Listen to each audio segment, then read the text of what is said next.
एक कौवा एक तोता, एक कौवा एक तोता, एक कौवा एक तोता, एक कौवा एक तोता, एक कौवा एक तोता था, पिंजरा काफी छोटा था।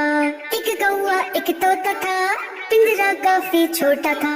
दोनों एक पिंजरे में गए, दोनों ही का मुंह टसे। एक कौवा एक तोता था, तोता दिल में कहता था, काश के कौवा ना होता। हर पल सामने रहता है, इसको देखना पड़ता है। बदसूरत है, काला है, किससे पड़ गया पाला है।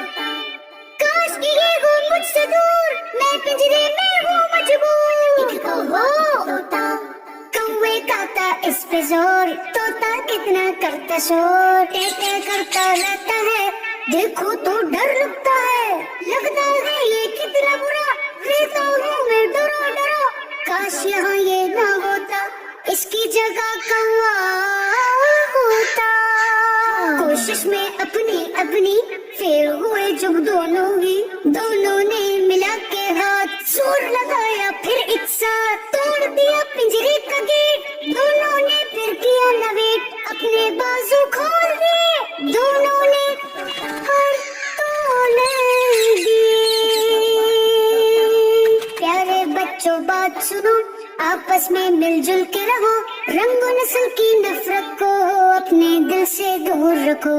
एक कौवा एक तोता, एक कौवा एक तोता। प्यारे बच्चों, हमें सबके साथ मिलजुल कर प्यार मोहब्बत से रहना चाहिए, क्योंकि सब मुसलमान आपस में भाई भाई हैं। हमारे प्यारे नबी सल्लल्लाहु अलैहि वसल्लम अपने सहाबाई किराम रदियल्लाहु अन्हुम से अच्छी अच्छी बातें करते, उनमें मिलजुल कर बैठते और उनके बच्चों को गोद में बिठाते और प्यार करते थे।